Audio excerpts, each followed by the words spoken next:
இன்னைக்கு ரொம்ப எக்ஸைட்மெண்ட்டோட ஒரு ரெசிபி ட்ரை பண்ணேங்க. அந்த ரெசிபி நான் கடாய் பிஸ்கெட். இந்த நான் கடாய் பிஸ்கெட் 16th செஞ்சுரியிலேயே இந்தியாவுக்கு வந்துருச்சு. இந்த நான் கடாய் பிஸ்கெட் ரொம்ப ஃபேமஸா இருக்கிறதுக்கு ரீசன் என்னன்னா, மத்த பிஸ்கெட் மாதிரி இல்லாம இதுல சில யூனிக்கான இன்கிரீடியன்ட்ஸ்லாம் ஆட் பண்ணுவோம். அந்த யூனிக்கான இன்கிரீடியன்ட்ஸ் என்னன்னா, பேசின் ஃப்ளார் அதாவது பொட்டுக்கடலை மாவு, இன்னொன்னு ரவா.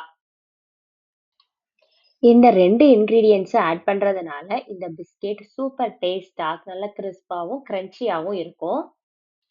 இந்த நான் கடாய் பிஸ்கெட்ல டாப்பிங்ஸா சாஃப்ரானும், நட்ஸும் வைக்கிறது, அதோட டேஸ்ட்ட இன்னும் என்ஹான்ஸ் பண்ணி குடுக்கும். இந்த ட்ரெடிஷனலான நான் கடாய் பிஸ்கெட் உங்களுக்கு வேணும்னா, ஸ்க்ரீன்ல தெரியிற நம்பருக்கு டிஎம் பண்ணுங்க. ஒரு குயிக் அப்டேட். கிறிஸ்மஸ்க்கு ப்ரீ புக்கிங் ஆர்டர்ஸ் எடுக்க ஸ்டார்ட் பண்ணியாச்சுங்க. உங்களோட ஆர்டர்ஸ ஸ்க்ரீன்ல தெரியிற நம்பருக்கு கால் பண்ணி ப்ரீ புக் பண்ணிக்கோங்க. Thank you for watching. Subscribe my channel, like and comment to my videos.